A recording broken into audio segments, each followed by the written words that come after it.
of Book 1, Everything You Know Is Wrong, Human Origins. Lloyd was a presenter for us at the summer seminars this last summer, and he is one of those few rare, extraordinary people that has been invited back to repeat. And after you see and hear his presentation, you'll begin to understand why. He, well, he's a friend at this point. He really is. And he's an awfully good man, and he's got a brilliant mind, and you're gonna love this presentation. He's a native of Louisiana. He is a graduate of Tulane University. He has a BS in psychology. He's been a writer for over 25 years, and he's been a thinker for a lot longer than that. Ladies and gentlemen, Lloyd Pye. Thank you, Bob. Appreciate that very much. For those of you that have seen this movie before, you're going to notice that the front end of it is going to be missing. I'm not going to do the part about Darwinism because I'm going to add some material at the end that I didn't have at the last time, and I think you'll find it interesting. So what we're going to do is just start right in with the human origins, in as much as the book is about human origins, and we'll go from there. All right, can we have the first slide? All right, everybody just take a minute and look at this.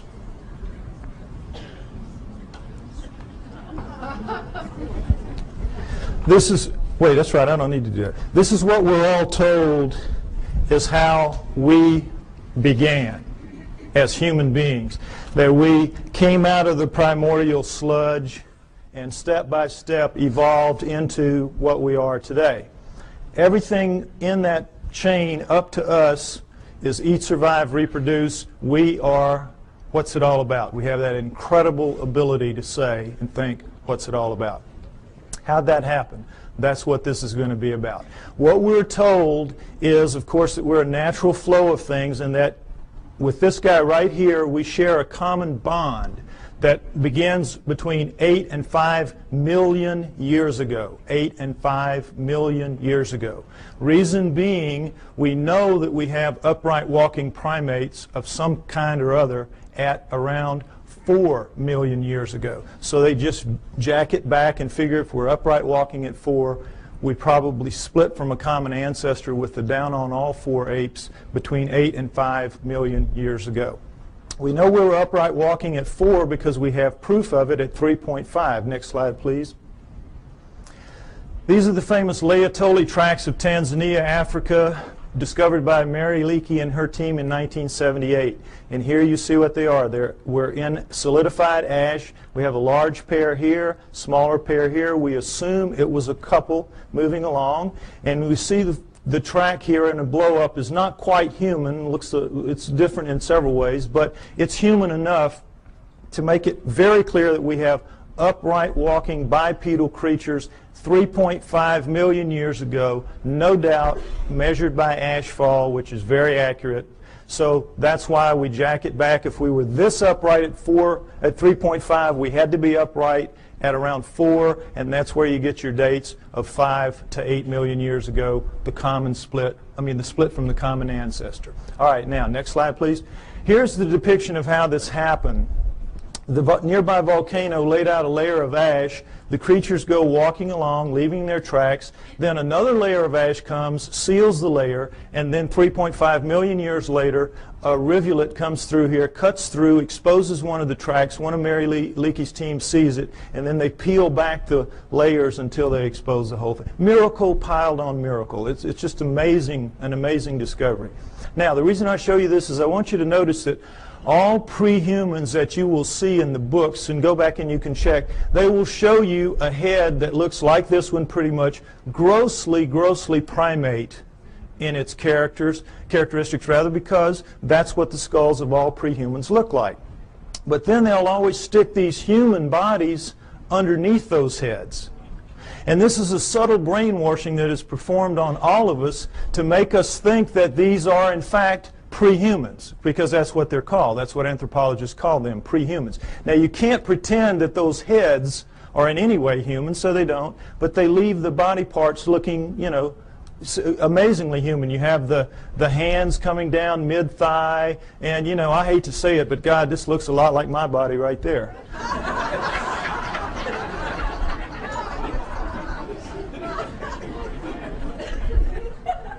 Point is, we're all being misled by these depictions, and notice them continually. It's the way I'm telling you. Now, next slide, please. Lucy is very famous. Everybody should know her story. Lucy in the Sky with Diamonds, 1974, Afar Valley, Ethiopia, discovered by Donald Johanson and his team. She is the first of the so-called prehumans. They are the Australopithecines, and she is one of the first types. Now, what we know from her is a remarkable amount, because we have 40% of her body recovered. With mirror imaging, that gives us 80%. It was so much more than any other fossil at the time. It was just amazing. So we know a lot about her. She stood about 3 feet 6 inches to 3 feet 8 inches tall. Very diminutive relative to us. But her bones, all of her bones, are much more robust than ours. Her upper arm bone here, for example, which is much longer than ours would be if it was a human that size. This arm bone it would end about right here. Also, it would be about that thick. So we can see she's much more robust than we are in all of her dimensions. She has the head of a chimpanzee, which we cannot tell from her skull, as you can see, but from others like her. Head of a chimpanzee. But we do know that she walks upright because we have her hip joint and her pelvis, and we have particularly her knee joint, all of which are amazingly human. So we know she walked upright, no question about it. She was an upright walking creature. Just didn't have bones that looked anything like ours, or a head for that matter. Now, one other thing I want to point out about this is the people that are paid to go out and find these fossils, these pre-human fossils, are paid to find pre-human fossils. So what they do is they fudge it every way they can to make them look human, and they always have problems with the arms, because all the arms of the pre-humans are too long from here to here, from shoulder to elbow relative to us. So if you notice, what they did is they fudged this way up beyond where it ought to be to get this up here, so they could get the fingertip down around mid-thigh, when in reality it belongs down around here. Keep these little tricks in mind. This is all part of the subtle brainwashing campaign that is waged against you to make you believe that they're telling it to you straight about how this all happened. Okay, next slide. All right, as I said, these are the first 4 of the Australopithecines, and Lucy is one of the first kind, Australopithecus afarensis. We have Africanus, we have Robustus, we have Boise. All right, we have basically a pair of upright walking chimpanzees, upright walking gorillas. You can see that, length of face, width of face, and sagittal crest, which modern gorillas have. It's that ridge of bone where their muscles attach to the tops of their heads. So from 4 million years ago to approximately 2 million years ago, we have a pair of upright walking chimps, a pair of upright walking gorillas, and that's it. Okay? Now, at 2 million years ago, we have a transformation. We are told it is a transition, that somehow the Australopithecines segued into the next creature, which is Homo. Homo meaning man. You will see they are indeed more man-like than are the Australopithecines, which are clearly primates, upright walking primates.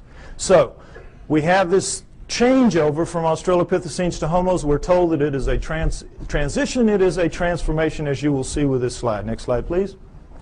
Okay, here we go. Australopithecine, early Homo. Notice, if you will, this is not a transition. This would require 20 or 30 gradual changes to get in from this to this. It is an overnight change. It is just sudden. Boom. The Homos are here. I don't mean that like it sounds. Okay, next slide. All right, the Homos are here. Here we go. The Homo habilis, Homo erectus, Homo archaic, Homo neanderthal, and then Cro-Magnon, Homo sapiens, us. Notice Neanderthal man going back and through the Australopithecines don't look anything like us. Nothing. Here we sit right here. Another transition. Now remember, we had 4 million years Australopithecines, approximately 2 million years. There's some overlap in here. And then here, 120,000 years ago only, boom, here we are. Suddenly, overnight, looking nothing like anything that has come before. The bones of all of these creatures are much thicker than ours, just like Lucy's were. And in every way, the shapes are dissimilar.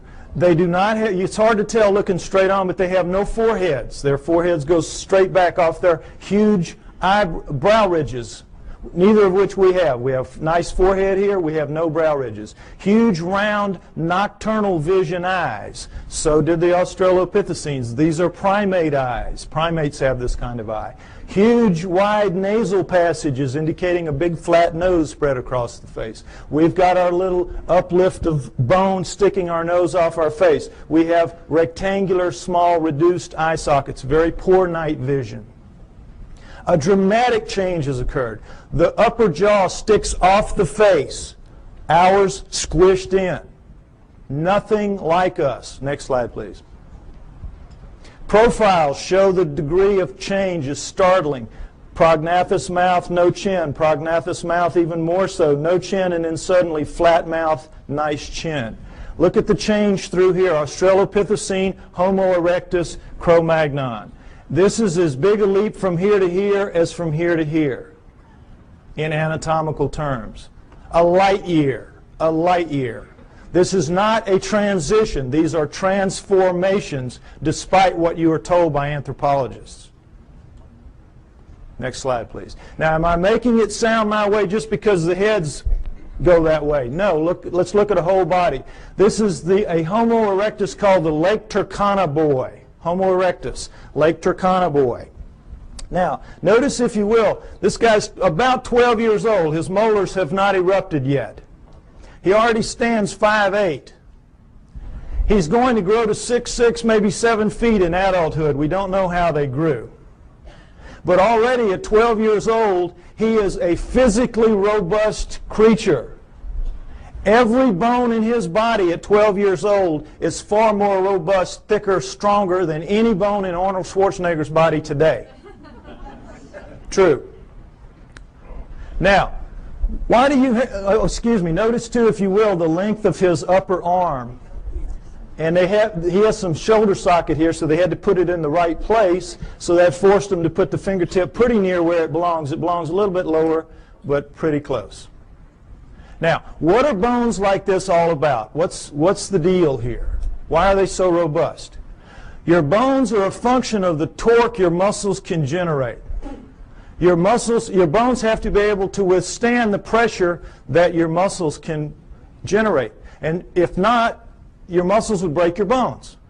So when you're looking at bones like this, you're looking at an incredibly powerful creature.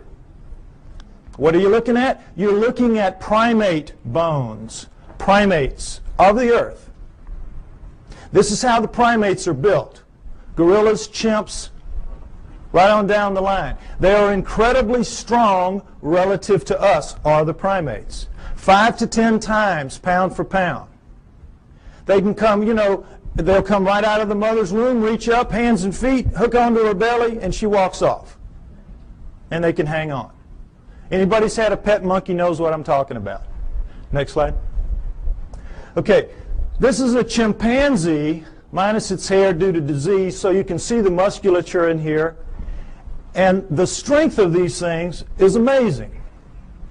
Amazing. You could take a male chimp like this, not a gorilla, and put it in a room with Mike Tyson. It's a battle to the death, and they both understand that. 2 or 3 minutes, this chimp is walking out. Now, he may be missing an ear or two.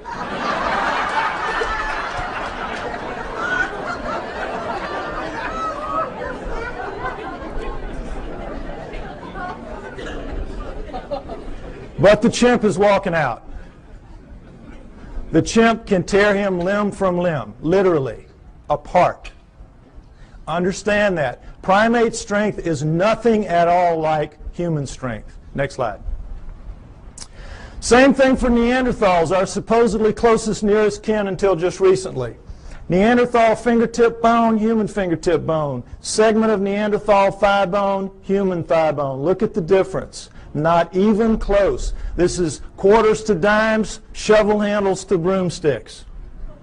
No comparison. Our supposed, and we used to be told, absolutely, they insisted, they swore. We came directly from those guys. Even looking at this kind of evidence, that is what they insisted. Why? Because they have to explain it in terrestrial terms. Understand that science is hamstrung. They've painted themselves into a corner. They have to explain everything in terrestrial terms. They do not allow for outside intervention, whether that outside intervention is extraterrestrial or divine. And so they have to come up with explanations like this to suit the data, which doesn't at all support their conclusions. Okay, next slide. All right, here's the drawing that shows it a little more accurately what the prehumans are vis-a-vis the humans. Notice that in the drawings the hands are down pretty much where they belong relative to ours.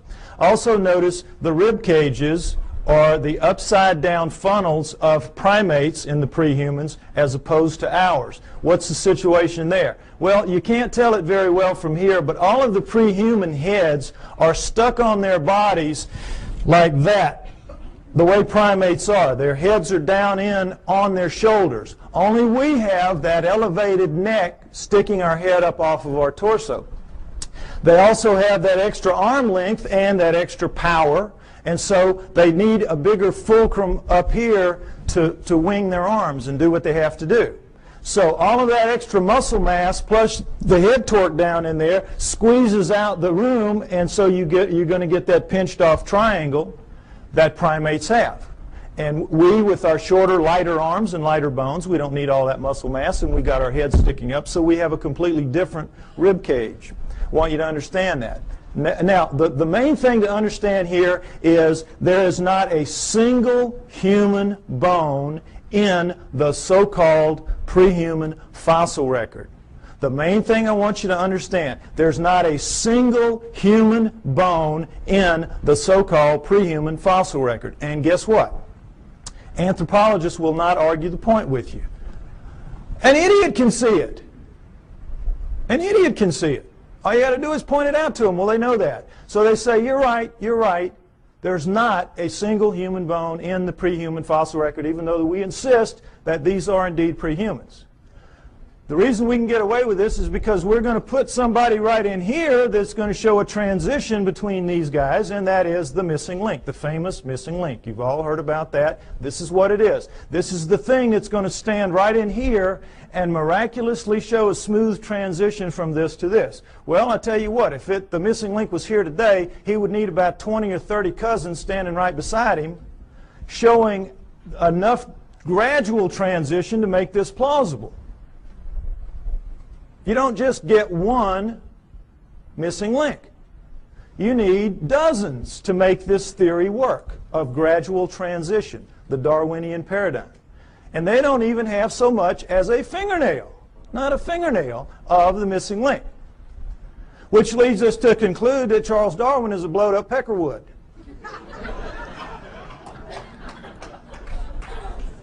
However, they will not concede that fingernail that's missing in that direction.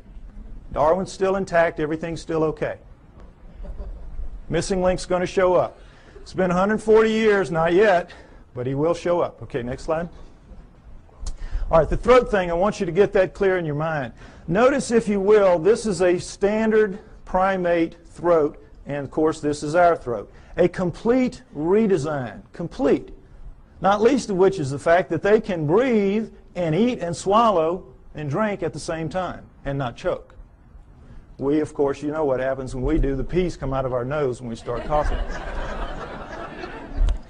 Okay, so the point is that primates with this kind of throat can make tremendous amounts of noise. Anybody's been to a monkey house or, you know, at the zoo, you know what I'm talking about. Hoops, hollers, screams, howls. They know no limits. They can just puncture your eardrums, some of them, howler monkeys particularly. But they cannot do the thing that we can do with our throats, which is what I'm doing right now, this minute. Break those sounds into little bitty pieces. It's called modulating. They can't modulate. They can't speak. And try as we might to teach them to speak, and we do. You know, Coco, they've been working for her, what, 20 years now? Up to maybe 3,000 words. You could put her in a third grade class and she could probably be valedictorian. But she can't speak. She can't speak, and she's never going to be able to because she doesn't pack the gear, as they say in the military. She doesn't pack the gear and never is going to. No primate is. We are completely different and completely special because of it. Next slide. All right, now, so here's what we're left with. This supposed smooth transition right on through from the early ones to the later ones, including this. Now, you can see, I hope, that all that's really happening here is the brains are getting bigger. And it's harder to tell because the Neanderthals and the archaics, their brains are expanding back here in what's called an occipital bun. But they're getting bigger every step of the way. It surprises most people to find out that Neanderthals had bigger brains on average than we do. 1,500 cc to 1,400 cc. Bigger brains than we have, Neanderthals. We shrunk somehow and got so much smarter. Figure it out. Point is that we're told that all these guys went extinct at 30,000 years ago because that's when we see the last Neanderthal. That's when we find the last Neanderthal fossil, 30,000 years ago. Okay, so they went extinct and that's it, and we're left behind. We were told for a very long time that we appeared at 30,000 years ago. That Cro-Magnon appeared right as the Neanderthals ended, so it was a real nice fit. You know, we appeared somehow, we killed them all, and that was it. Transition, we took over the lease, and that was it. So, the reality then later proved to be that these guys existed at least 120,000 years ago. These guys existed down into 30, so you got this huge overlap of nearly 100,000 years where they're living basically side by side on the planet and not killing each other off. So that one kind of went out the window, so they said, all right, so we didn't evolve from the Neanderthals, we evolved from the Homo erectus. You saw the Lake Turkana boy and how much we look like him. We evolved from him now. That's the new theory. Okay, you can see the problem. Now, did this really happen? Did they all go extinct? Well, why would they go extinct? No natural predators. Meanest dudes in the valley. They can take a lion on head to head and tear it apart. That's how strong they are, and that's how big they were. So what would make them extinct? Could we do that? Yes, we could. We are vicious little buggers. We are smart. We hunt in packs. We are pack animals. We're hyenas. We're two-legged hyenas. And we have a savage territorial imperative. Together, we could kill any of them. One-on-one, they just pop our heads off like a pimple. Understand that. So, given that, what if what we did was instead of driving them to extinction, we just drove them where they don't make fossils anymore? What if that happened? Is that a plausible scenario? Let's take a look at it. All right. Let's look at the Earth first, where these guys will live. And the Earth is divided into ecological niches. Ecological niches. You have the prairies, the savannas, the grasslands, the lightly wooded areas, primo niches. That's where everybody like us would like to live. You know, it's comfortable. The not so nice niches are the heavy, deep, dense forests, jungles, swamps, bad places like that, where we kind of live on the edges, but we don't really live in the heart of darkness. We think we do, but we don't. So, what if these guys lived in the primo niches, which they did because they were leaving fossils? And guess what? You leave fossils in the primo niches, in the prairies, savannas, grasslands, lightly wooded areas. Why? Because it's very unique that a fossil gets formed of this kind, because you have to die in very specific circumstances. You have to get caught in a flash flood so that your body is washed away, covered up by mud, so predators can't get you. Your flesh rots off, the minerals leach into your bones, and you become stone and you become a fossil. Or you get killed at the water hole. One day you're really tired, you're really hot, you're not paying attention, you go down to drink, the lion jumps on your back, kills you right there at the edge of the water hole, and then the wildebeest herd comes up behind him, run him off, stomp you down into the mud, and now same process. You're covered by mud, your flesh rots off, your bones are, the minerals leach into your bones and you become a fossil, and that's it. And that's pretty much it. It's very hard to form a fossil otherwise. And so we see how miraculous that process is just to make them in the first place, and then millions of years later it washes up, or whenever it washes up, and somebody sees it that knows what it is and can recognize it and can save it. It's miracle stacked on miracle. That's why they're so few and they're so rare and they're so precious, because of that. Now, understand this, that in the deep woods and jungles of the world, they don't make fossils. Doesn't happen. You get your water out of the environment. You don't have a water hole. You get out of your food and things like that. It will surprise you to know that there is not, to this day, a single solitary fossilized bone of a chimpanzee in the world that we know about. They just don't make fossils. So, instead of them all going extinct, why don't we just postulate that they lived in the primo niches? This guy arrived sometime prior to 120,000 years ago when he starts leaving fossils, and he issues an eviction notice to all of these. Get out of town. We're here. We're taking over. And they do, and there'll be some skirmishes. They'll kill a few of them, and these guys, you know, they're not that stupid. They'll figure it out. These guys are bad news. We got to move. And because they're adapted to the planet, we've seen the millions of years they're here, they're adapted to this place. They can go pretty much anywhere they want to, and so they do. They just walk until we don't chase them anymore, and that's into the deep woods and the jungles of the world. And if that scenario is true, and I postulate that it is, then it would explain the hundreds and thousands of stories that we have from around the world of what? Upright walking, hair-covered creatures living in the deep forests and jungles of the world, every continent except Antarctica. The hominoids. It explains the hominoids. You with me? Okay, next slide. Let's take a look at a hominoid. Here we go. This is a statue of a Bigfoot Sasquatch type, carved Willow Creek, California. This gentleman's about 5'7". I'm 5'11". You can figure that if that thing was here, his head would be up about right here. Okay? There are 4 kinds of hominoids. 4 kinds. We know of 2 in the West primarily. Sasquatch, Bigfoot, this kind, abominable snowman, Yeti, and then there are 2 other kinds that are dominant in other parts of the world that we don't know very much about, the Almas and the Agagwis. Okay, now we're going to go over them. They're pretty much the same except for size. All right, the Bigfoot Sasquatch kind, as you see, 7 to 10 feet tall, 700 to 1,000 pounds on average. The giants, the big ones, the ones you hear the most about. The abominable snowman Yeti, man-sized, 5 to 7 feet tall, 300 to 600 pounds, lives exclusively in the Himalayan ranges as far as we know. Taken together, those 5 ranges are as big as the United States, plenty of room to roam, but they are not on all continents. The Bigfoot Sasquatch kind is. The third kind, Almas, the Almas. They are found primarily in the mountains of southern Russia and western China, the Pamirs and the Caucasus, and the Altais and the Tian Shans.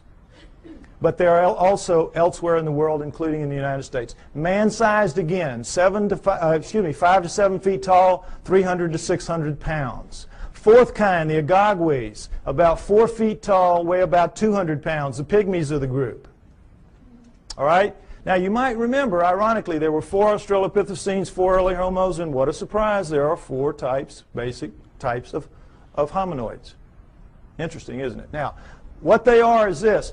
The Bigfoot Sasquatch kind live in what is called lower montane forests. Now, in mountainous terrain that are covered by trees, and if you've done any flying in the Pacific Northwest, you know what I'm talking about, the lower trees are called lower montane.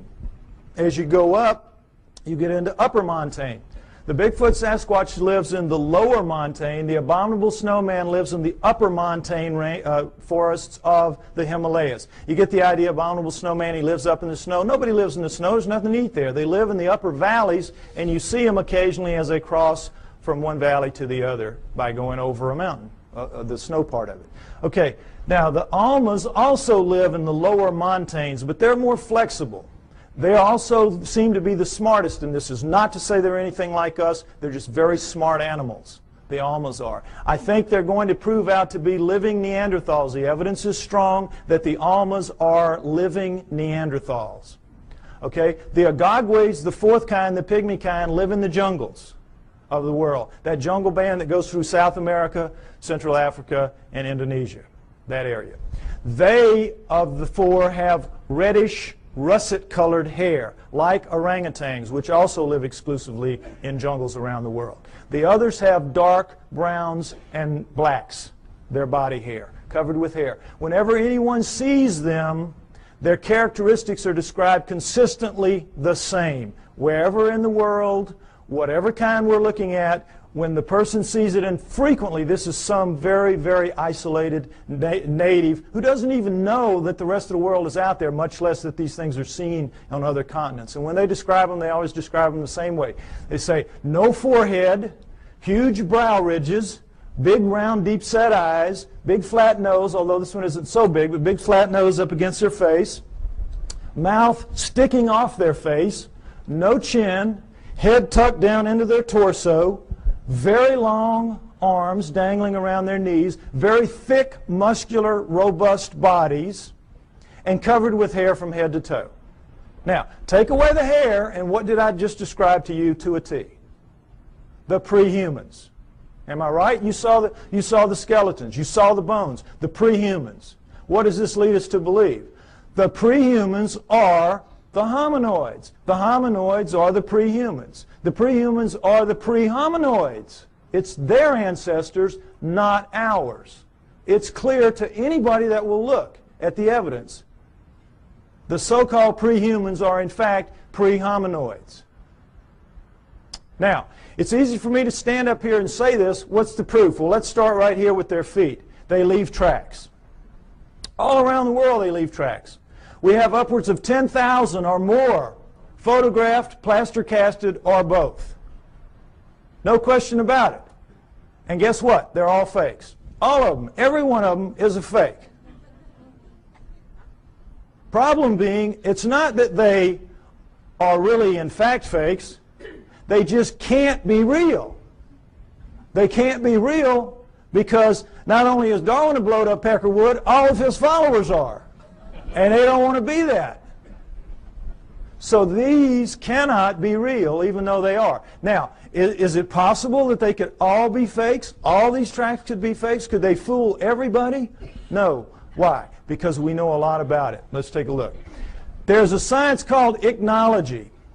And what an ichnologist does is he studies the tracks left in fossils by creatures going millions of years back. Show them a fossil, they can look at a print or a track or anything, they can tell you what made it. There's a whole science to it. If you go back into prehistory, all of our primitive tribes, the one thing you had to pass on to your children was how to read the tracks in the area and know what they were, so that they could feed their family out of the environment and so they could keep from feeding some wild animal's family. Very important. If you took everything we knew about, remember Tonto and those Indians, boy, they could just smell a track and tell you 20 things about what made it. We know about tracks. And this is two of the basic things we know. That when any living fleshy foot, like a human foot or a hominoid foot or even a camel pad, it doesn't matter, makes a track, puts a track down, the subtle interaction of bones in the foot, in our case it's 26 bones, 33 joints, dozens of muscles, ligaments, and tendons, makes a very subtle movement and lays it down in a very specific way from the midline out. And so it leaves a distinctive print with little lines in here called compression lines. Next slide. When you do it with a fake foot, you don't get that subtlety of movement because there's no sequential parts to a fake foot. If you're missing a foot and you need a prosthesis, you're going to get just a dull, stiff foot. We cannot duplicate anything even close to it, anything even close to a real foot. So whether this is plaster or rubber or plastic or wood, it doesn't matter. If you're making a fake foot, it's going to be of a piece, and so when you put it down into the medium, you have to stamp it or press it as a whole, and in doing so, you get a very distinctive look to that, and it's a little ridge here with cracks on the top and the outside that's an impact ridge. So we have compression lines and impact ridges. Now, I can give this little lesson to a class of first graders, lay down a bunch of tracks here, real and fake, give them a magnifying glass, and they will not miss one. They will not miss one. Now, forest rangers that make their living out telling you, bear, elk, zebra, it doesn't matter. Whatever it is, they can tell you what it is. And no anthropologist will question their expertise. But if they see a hominoid track and they say, oh, boy, that looks real to me too, the anthropologist say, well, you don't know what you're talking about there. You don't know what you're talking about there. That one's fake. You're wrong there. See how absurd it is? And for the most part, you believe it because you don't expect them to lie to you. You don't expect them to have an agenda that they're maintaining. But they do, and they do, and keep it in mind. Okay, next slide. All right, this is the way a human foot works. Looks and works. This is, of course, a good foot, not a flat foot. This is a typical human foot with an arch. When we come down on our heel, we have to swing our momentum around the arch, then cut it over into the ball, which will regenerate some of the lost momentum, and then we come out thrusting off of our big toe. That's how we walk. Our smaller toes pull up and act as balancers. If you notice your feet tonight when you walk around, notice how that works. Your big toe will go down, your other toes will pull up, and it will leave in making a medium, an undisturbed ridge of medium here, in making a track rather, an undisturbed ridge of medium right here, but this, of course, will be squashed. Very distinctive print, no question about it. Now guess what? We walk badly, badly. When you do time and motion studies of us walking, we're keeling around as we're swinging our momentum through our feet. We're locking our knees. We're basically throwing ourselves through our hips. That's why our joints wear out as we age. Our knees and our hips. We're using them badly. We walk badly. Whoever designed us needed to go back to the drawing board a couple of times more. They got lazy. It was a mistake. Okay. With that in mind, next slide. Let's take a look at a hominoid track, typical hominoid track. This is Bigfoot, 16 inches long, but taken in that really nice powdery dirt you get at the end of a hot summer, so it's a very clear, distinct print. Notice, if you will, the differences. We have a midline about right here, ankle shifted very far forward, heel extended back here and very much widened, forefoot shortened very much and widened, all 5 toes looking about the same shape, ironically, square, and all 5 toes acting as balancers because you have medium all the way through here. So you're getting the forefoot thrust coming out completely of the ball area, which is dented in, and it's like a 2-part motion, sort of. So they have a completely different foot. It's a completely redesigned foot. Why? Completely redesigned creature. Much bulkier, much heavier, much denser, much more robust. So you need a different kind of foot. No arch is going to support that kind of weight, so you have no arch. Now, the funny thing about most real, quote, fake tracks is that the local yokels who make them make big human footprints and go out stamping those around. So, you know, immediately, they don't even have sense enough to know you got to do it, make a completely different foot. But the main thing to notice here is, remember, in our motion, we walk here, we go here, we do this, and we're very awkward. Look at the line of thrust here. Straight shot. What does this tell us? He walks right. He does it better than us.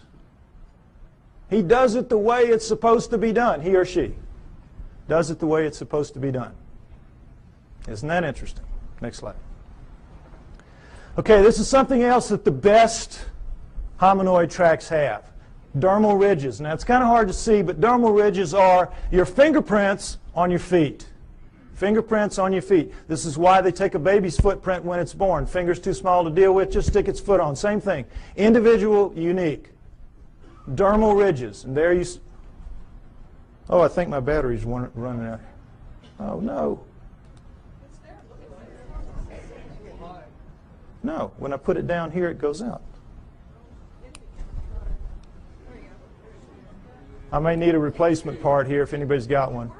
Yeah, no, but I think it's just because I shook the battery a little bit.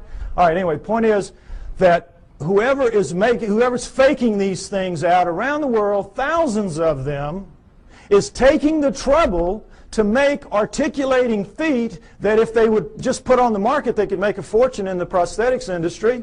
And then they're taking the trouble to incise dermal ridges when lasers would have a hard time doing this. I mean, criminals, if this was easy to do, criminals would get their fingerprints fixed, would they not? Instead of cutting them off. Lasers really couldn't do this kind of work, I don't believe. Oh, okay. Okay. Thank you. No, I got it. I'm going to go with this one for now. Okay. So, you with me? It's a conspiracy to end all conspiracies, this making the hominoid track conspiracies. And what I'm trying to get you to see is that is in fact absurdity piled on absurdity that they're asking you to believe. And again, for the most part, you do believe that. Most people who came in here today probably believed everything that the tabloids have to say about the hominoids. Problem being, if the hominoids are real, what does it mean? We are off the flowchart of natural life on Earth, and they don't want that to happen.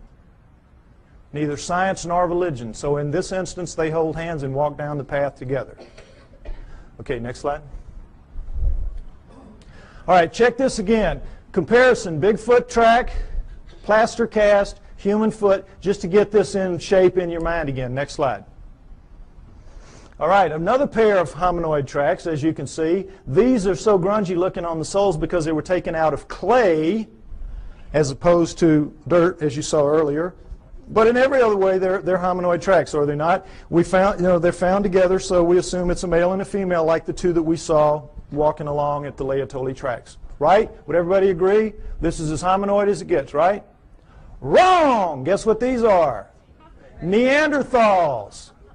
These are Neanderthal tracks, absolutely and without doubt. Toriano, Italy, a cave 30,000 years ago. Neanderthal artifacts all over the place.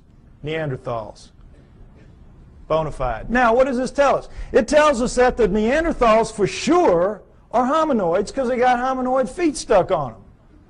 Plus, they got hominoid heads stuck, as you saw from the skulls. Furthermore, we can assume, I think, fairly, that every one of the ones we saw earlier, all the way back to Lucy, 4 million years worth, had feet just like this and were, in fact, hominoids. The track you saw at Laetoli, remember the one down in the corner? It looked a heck of a lot like that, didn't it? The hominoids are the prehumans. That's the point I keep trying to make. Now, I'm extrapolating a little bit here. I'm taking a little risk because we don't have the feet nor the prints of any other prehuman. We just have to go with logic. But guess what we do have? We do have the feet of Neanderthals. Next slide. Here we go. Neanderthal foot, human foot, Neanderthal. Can everybody see this down at the bottom? I'm sorry, it's kind of low. Take a look so you can see. Stand up if you have to, be like a football game. All right, here's the deal. Notice there's no comparison. Look at the heel bone of the Neanderthal relative to our little nub of a heel bone. Look where our ankle base joint is as opposed to this huge, this is it, this is bone here. This is our little base joint compared to this giant base joint here and the squeeze forward of it. Notice, if you will, the great foreshortening of the forefoot and the widening of it relative to ours. Look at the skew. You can see the skew in the foot. See how squared up and solid that is like a rock. Look how much our big toe dominates our little four toes and how much these are much the same. This thing is built for balance, for solidity, for stability. We got a crummy foot, folks. Crummy foot and a crummy walk. We ought to complain to the boss about this. You can see why this thing walks so smoothly. It's just kabloom, boy. It's just perfect for maintaining balance and stability, carrying all that heavy bulk and weight. Good design, bad design. Next slide. Okay, if I'm right, they're out there, all these places. Where are they? All right, let's take a look at the world. Take away the deserts, take away the tundra, and what you're left with is arable land. Arable land. All right? This is where they live, in the black parts. The heavy, dense, deep forests and jungles of the world. This is where we live, the nice, cool, open areas, the pinks, the blues, and the purples. The primo niches, that's us. All right? Now, Broken down, that is 55% for us, 45% for them, moving toward 40% for them. As you know, we're cutting down forests like crazy. It used to be 55% for them, 45% for us, 500 years ago, approximately. Okay, so you look at this and you say, well, wait a minute, we're sitting right here in the desert. We live everywhere.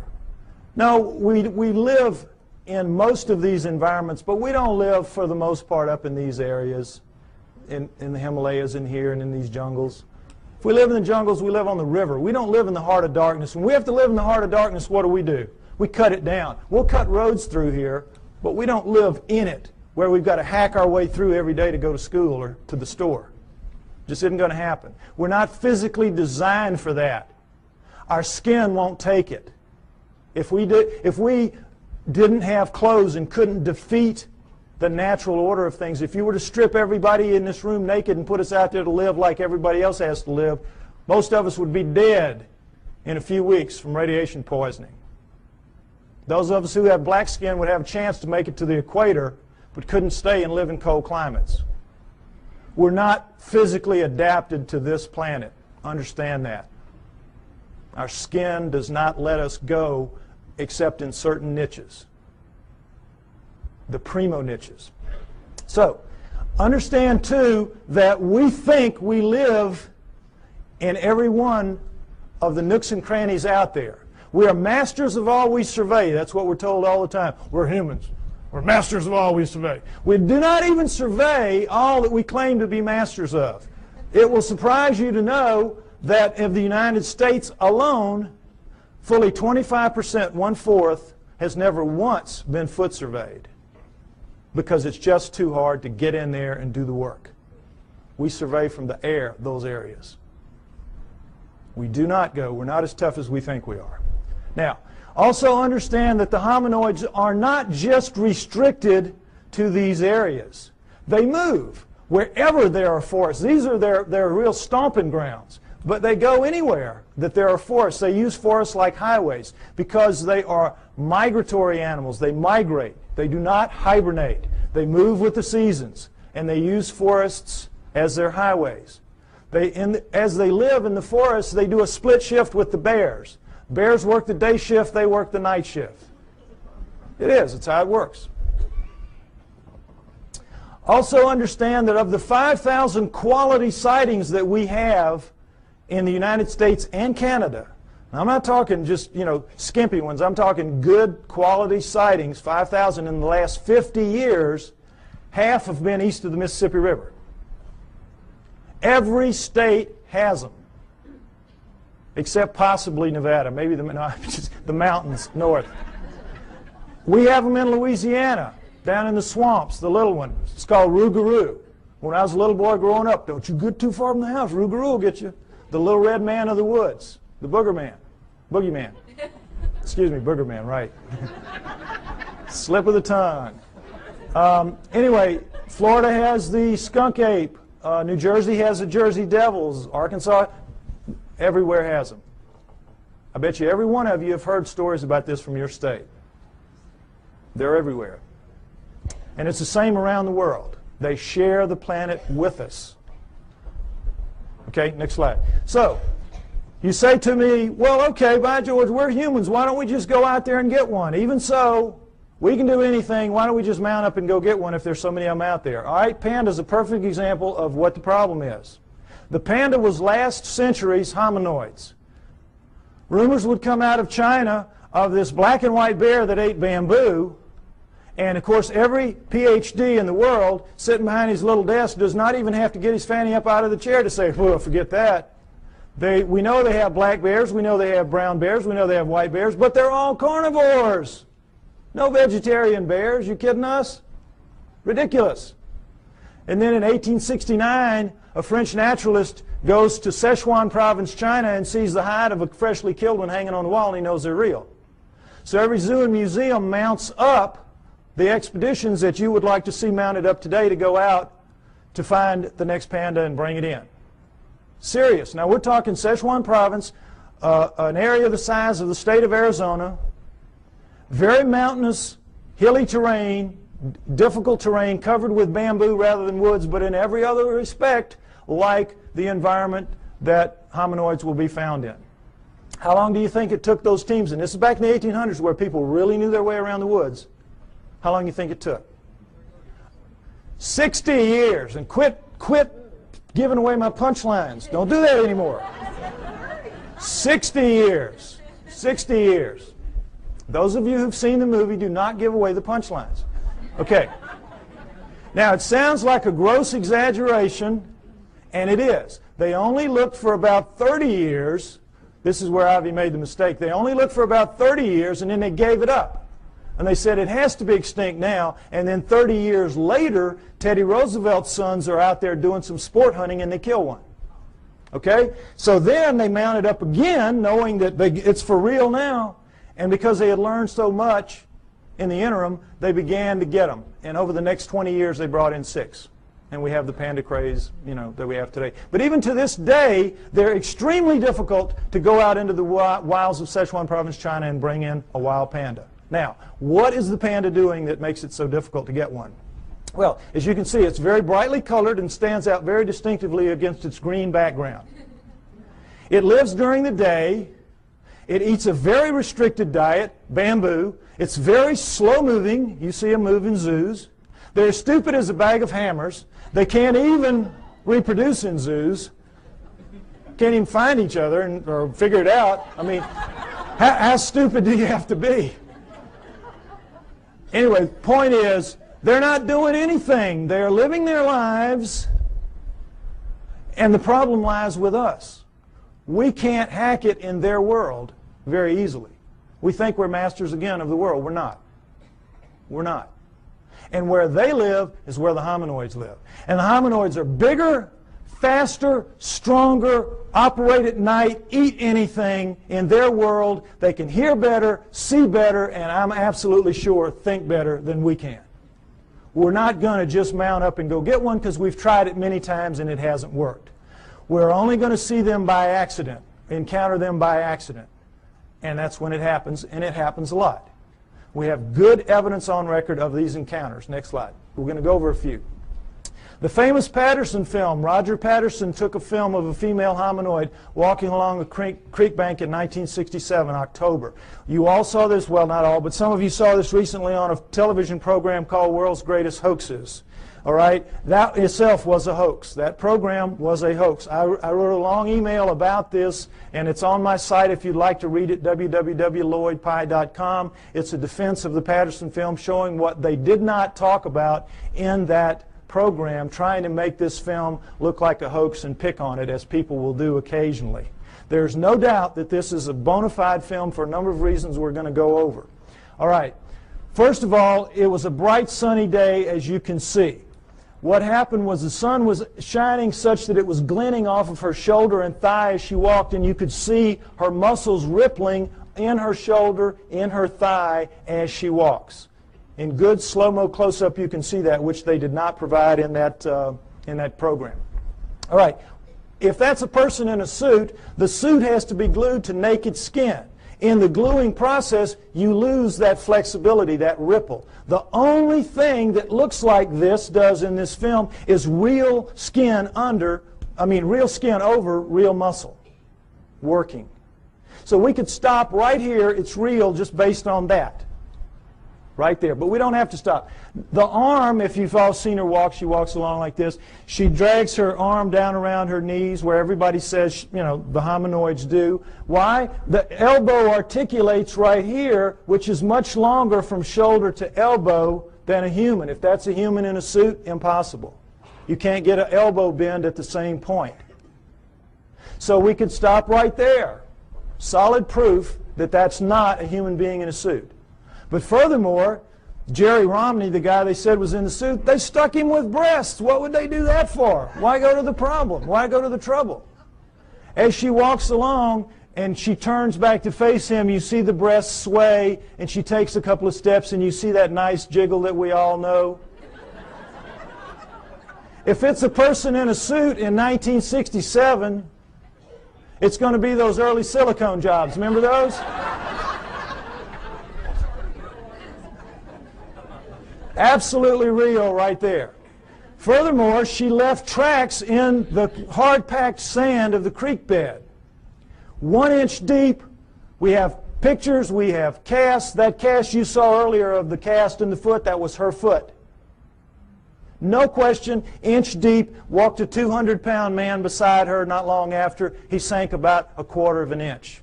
So we know that as she stood there doing this, she weighed 600 to 800 pounds. Fake that. That's got to be a real lead-lined suit. 600 to 800 pounds as she walks. So we know that it was a legitimate film. Furthermore, as they pointed out in the program, with the fake films, they can never tell you where it happened and who did it, who took it, because they don't want that guy to be grilled and they don't want experts to go and measure one limb here and know how tall it really was.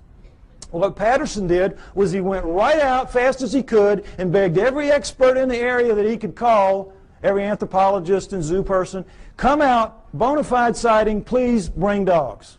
And you don't want to bring dogs because these things have a very powerful body odor that even tracking dogs will recoil from. If it's a person in a suit, it's like the suit's not even there. The dogs are after it.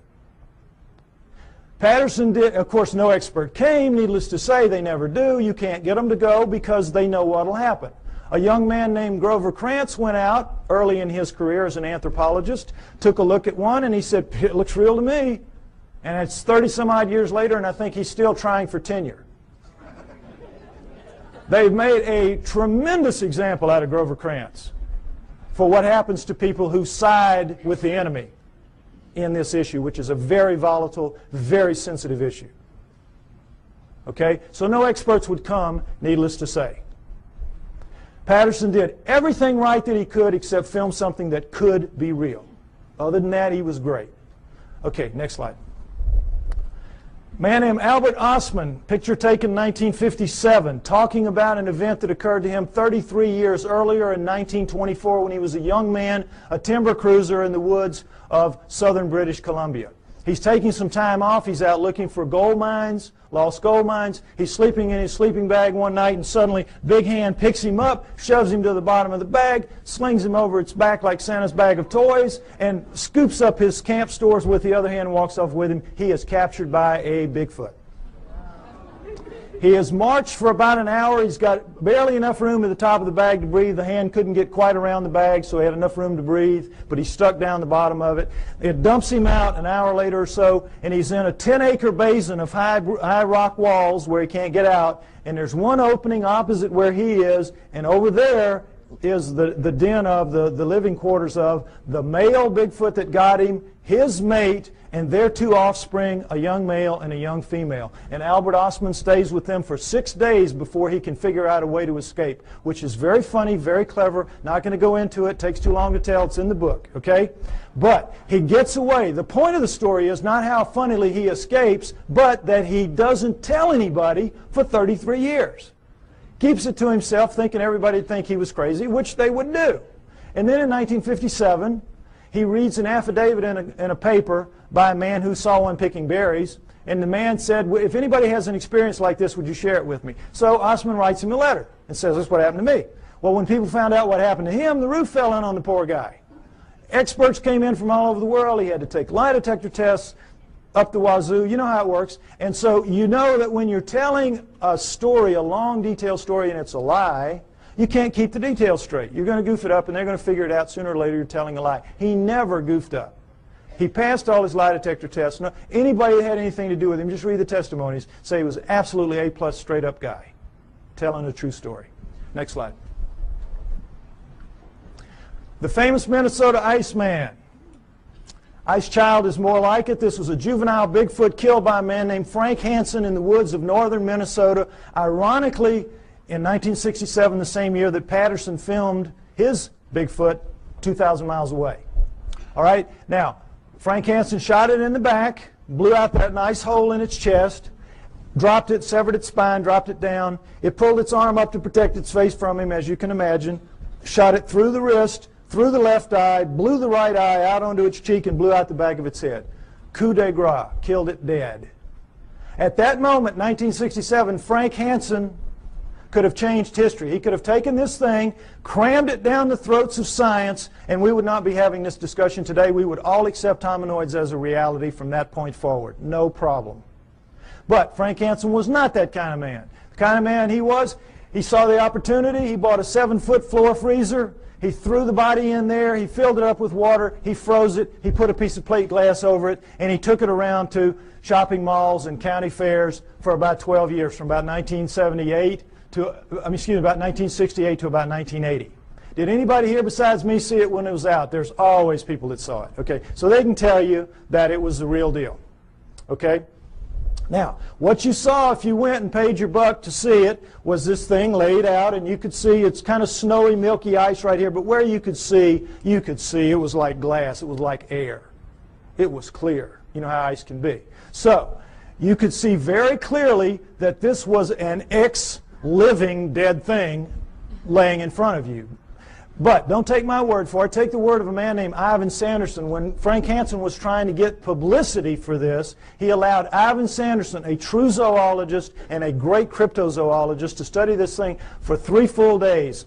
Very powerful lights, the whole works. And Sanderson wrote this tremendously detailed technical report about it, much of which I quote in the book. You read that, you will know the man knew what he was looking at from a technical zoology standpoint.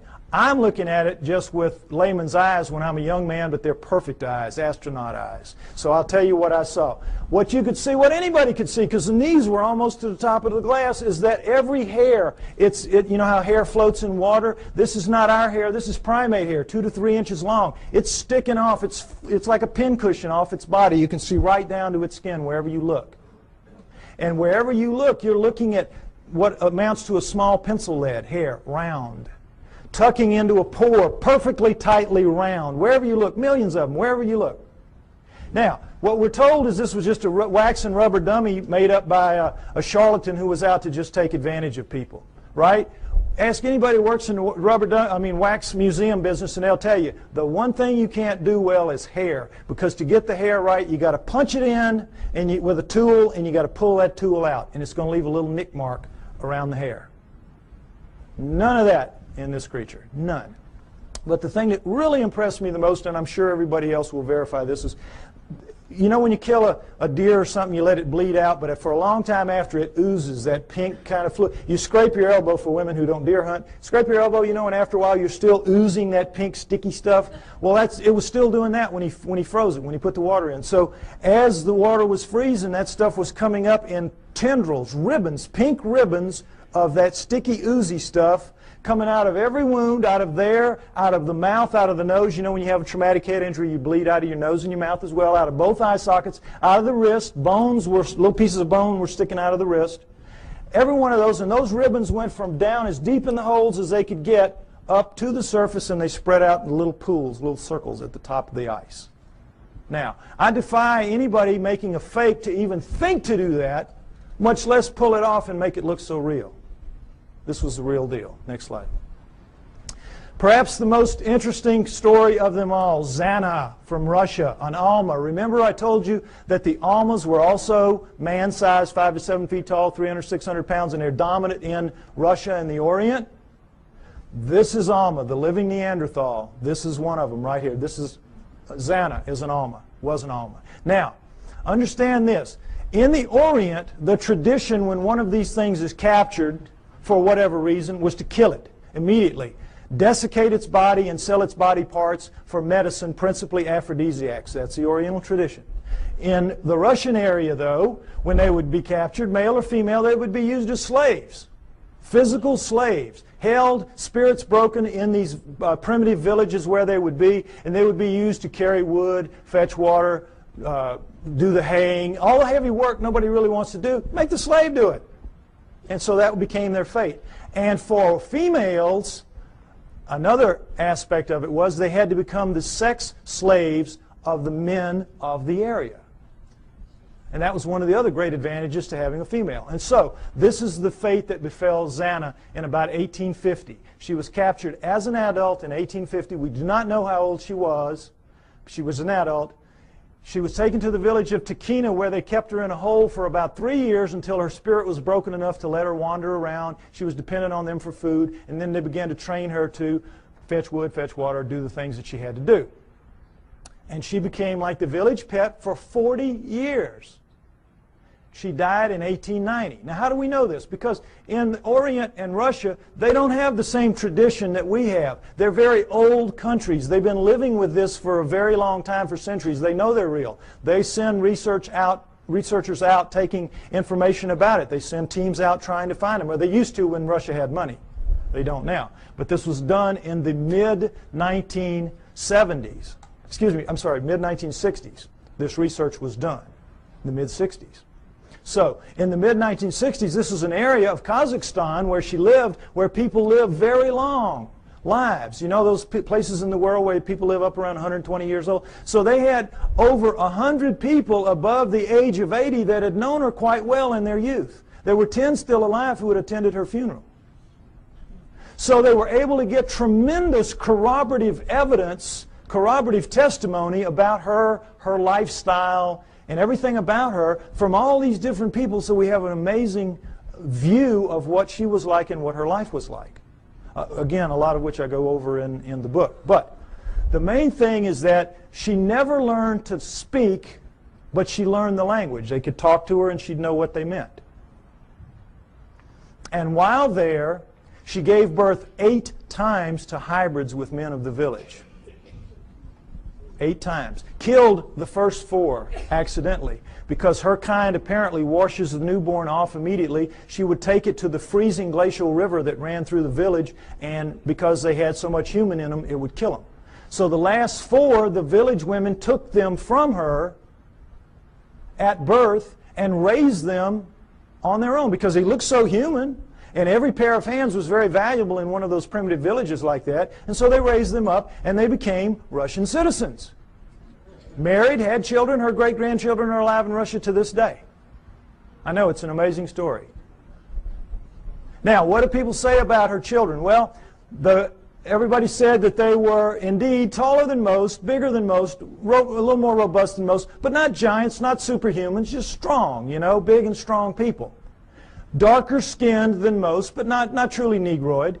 Hair like, you know, everybody, but not covered in hair like she was. Average intelligence, not wizards, not stupid.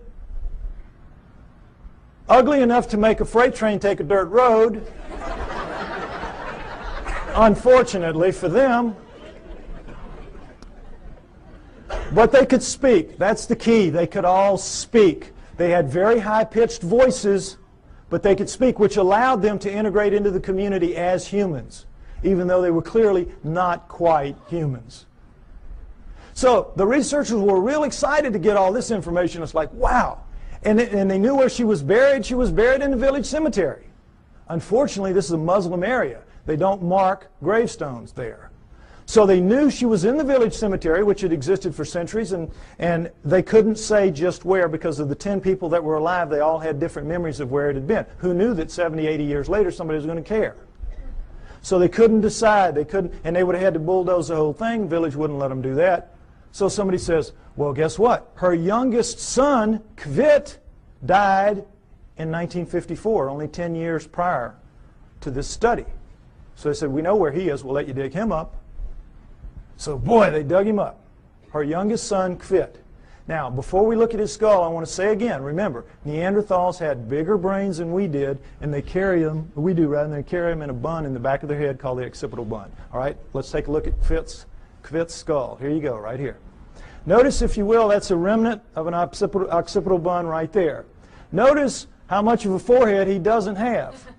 Look at the size of these brow ridges. Look at that eye socket. Is it starting to look familiar? Look at the size of that nasal passage. Look at the size of these teeth. Look at the size of that jawbone. Look at the size of the cheekbone. But look at that chin. Allows him to speak. This is an ugly dude, kids. This is a Neanderthal, basically. This is a guy you do not want to meet in a dark alley. Now, what, of course, anthropologists say is that he is an extreme variation on the human norm. An extreme, real extreme variation on the human norm. But that's how they explain it. Okay, I ask you to take my word for it. Hominoids are real. They live with us today. They have always lived with us. It is their planet. They are the native, indigenous, upright walking primate of planet Earth. There was a split somewhere between the down on all four primates and the up on 2 feet primates, but we're not the one. The pre-humans are the pre-hominoids. Go with me on that. Now, if you do, what it means is, as I said earlier, we human beings do not have a place in the natural scheme of life on Earth. And that's a problem. So if we don't, where did we come from? Why and how did we start leaving fossils on the planet at only 120,000 years ago? All right? Unlike Alan, the speaker you saw earlier, and perhaps unlike some of the others you might hear later, I have my own opinion. I don't necessarily agree with him. You're here to evaluate what we say and decide on what you believe. I am a pro-Sitchin person, as you will see. Okay? I have studied, and in part 4 of my book, I base part 4 on the writings of Zechariah Sitchin and the ancient Sumerians, because, next slide, I believe that the answer to where we came from is, in fact, going to be found in Sumer, ancient Sumer. Modern-day Iraq, Tigris-Euphrates River, Zagros Mountains, the Fertile Crescent. And the Sumerians are the first great culture that we know to come out of the Stone Age. At around 6,000 years ago, they appear full-blown, boop, everything. Over 100 of the first that we attribute to a high culture the Sumerians produced. Now, logic would tell you, and certainly the Darwinian paradigm of simplicity leading to ever more complexity would tell you, that the first culture out of the Stone Age is going to come crawling out of the caves on bloody hands and knees. Are they not? But no. These guys come sailing out and start building beautiful cities and have education and law and everything. Next slide, please. They had the first great cities, the first great city centers, the first high-rise buildings, the first walls, the first roads, the first wheeled vehicles, the first ocean-going vessels, geniuses with water, first agriculture, first animal husbandry, first laws, first court systems, first literature. You name it. They had it. Well, everything except cable TV, maybe. I mean, they had it. They were great. They were a fantastic culture. And the Egyptians, Greeks, and Romans come from their culture. Those cultures developed from what passes down from the Sumerians, or at least out from the Sumerians, I believe. Okay? So, one of the many things they had at first was writing.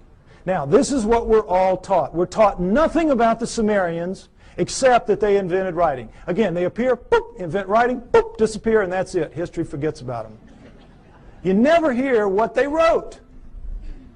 You never hear what they wrote. And you never hear how sophisticated they were, because, again, it doesn't fit that paradigm. It's easier to just start with the Egyptians, Greeks, and Romans and move on from there. Okay? What they had to say, next slide, in their writings, their writing, by the way, was cuneiform, very sophisticated math-based writing. And, by the way, their mathematical system, called sexagesimal, based on the number 60, is better than ours for using very small numbers and very large numbers. And they kept time around the great year, 26,000 years. How'd they figure that out? Among other things. But in their writings, most of it is like these little hand things where it's just bills of lading. I sell you this. I'm buying that from you. It's like our paperwork. But they have a lot of them, about 5,000 of the 100,000 or more that we have, that have to do with stories of their cosmology, their cosmogony, their history, where we came from, how the solar system formed, and all that. And that's what we're going to go over, what they had to say. Where did it come from? Well, originally, when these things were being translated in the late 1800s, early 1900s, when the translators would read what they'd have to say, it was like, oh, come on, forget about it. Put them in the myth. These are myths. They have to be myth. It can't be true. And they put it in the myth pile, which Alan was talking about, myth. So, Zechariah Sitchin, a man named Zechariah Sitchin in the 1950s gets the idea, wait a minute, how does the first culture get a myth? Who hands it to them? Good question. Why didn't anybody else think of that? So, he assumes it has to be a history. They have to be telling a history, which then later gets distorted perhaps as myth by later cultures, but the first one's got to be a history. So he goes into the myth pile with that attitude and comes out with 8 books at this point called the Earth Chronicles series, which I use as the basis for a lot of what you're going to see here now for a while. Okay? We're going to go over what the Sumerians had to say, boiled down. Part 4 of my book is basically the cliff notes to Sitchin's work. Any of you that have tried to read it, you know it's a slog at points. Okay, I tried to make it as easy as I could so at least you have the cliff notes to go in and try it again. All right, next slide. Here's what they say, that originally as the solar system was forming, there was the Sun, Mercury, Venus, Mars, and a big planet called Tiamat, right where the asteroid belt is now. And if you know about Bode's law, there's supposed to be planets at certain places of a certain size, and it all fits reasonably well except for the asteroid belt where there should be a planet, and there isn't. But there was Tiamat then, Jupiter, Saturn, Pluto as a moon of Saturn, Uranus, Neptune, and into that forming solar system at around 4 billion years ago, which we extrapolate and assume because all of them were still very plasmid, still very much lava-ish, able to pull moons out of themselves, and we know that the solar system formed at around 4.6 billion years ago, so at around 4 billion years ago would have been the time approximately when this would have happened. Okay, Nibiru comes in, and as it's a stray planet like the one we saw a few months ago being slung out of the binary star system on the news, we all saw that, probably something like that. It's captured by the gravitational pull of the large outer planets, swung around the sun, captured by the sun, and is caught in an elliptical orbit like a comet, moving clockwise as opposed to the counterclockwise circles of the other planets. Well, as you can see, there's the capacity for real problems here with one going one way and one going the other. And in the second time around, Nibiru collides head-on with Tiamat at planetary speeds. This is a collision. Okay? Next slide. This whole thing now is described in the great Sumerian epic of creation called the Enuma Elish, which is 6 tablets of action, 1 tablet of summation, which is taken to be by many people the basis for the 6 days of creation and the 1 day of rest. Because much of the Old Testament is a direct come down from the Sumerians. And if you know the Sumerian history and you read your Sitchin, you will know that, or my stuff, you will see that that is the case. Now, in that great epic of creation, the Enuma Elish, six of the major puzzles of modern astronomy and Earth geology are, I think, plausibly answered. You heard Alan's interpretation of some of it. I'm going to give you mine and give you the basic Sitchin explanation. Okay? What they say is that in the collision, Nibiru slams into Tiamat. It is a little more held together. It's older, and so it is coalesced more. It holds together. Tiamat is shattered in two, blown apart, torn in half. And that the lighter outer crust, the crust with the water on it, is scattered in all directions. Boom. Just an explosion, the lighter crust, and goes off with the water. Now, one of the great mysteries of modern-day astronomy is comets. Comets make no sense for this reason. They come from all over the place. In a linear universe, when, you know, the great ball of a primordial cloud of dust and gas swirling around flattens out into a pancake to make the solar system, that's the ecliptic. Everything formed in the ecliptic should be in the ecliptic. Nothing should be out of the ecliptic, and yet comets come from all over the place. So they had to be removed out to where they are some kind of way, but we don't have any idea. So they come up with this fantastic thing called the Oort cloud, which is so far away you can't imagine. The Oort cloud is one of the biggest jokes out there. And that's how they explain comets, because they can't explain them any other way. But the problem with comets is they have water in them. And anything out in space is not going to produce water. You produce water by being a cooling planet with lava spewing up the steam and stuff like that, and it condenses, etc. So comets have to begin in a planet. Now, this explains it, I think, plausibly well. Nothing that they will throw at you to explain comets will do it. All right, number 2, the other great mystery, the asteroid belt. What they say is that the inner viscous magma inside Tiamat in the collision was strung out the bowels of the planet. The guts were ripped out and strung out and broke into little pieces. That's the asteroid belt. They called it the hammered bracelet. We call it the asteroid belt. But there it is. And that's a fairly plausible explanation for it. Again, this doesn't make sense because, as you heard, the exploded planet theory. Problem is, when a planet explodes, it ought to just go boom everywhere. It shouldn't be hanging around. Doesn't make sense for a number of reasons. Okay, now, the third one is Pluto. Pluto's a problem because it's, as you've all been hearing lately, they're trying to downgrade it. It doesn't belong. It doesn't fit. It has an orbit that's not like the others. It carries inside the orbit of Neptune, and it's 17 degrees off the ecliptic. Again, nothing should be off the ecliptic.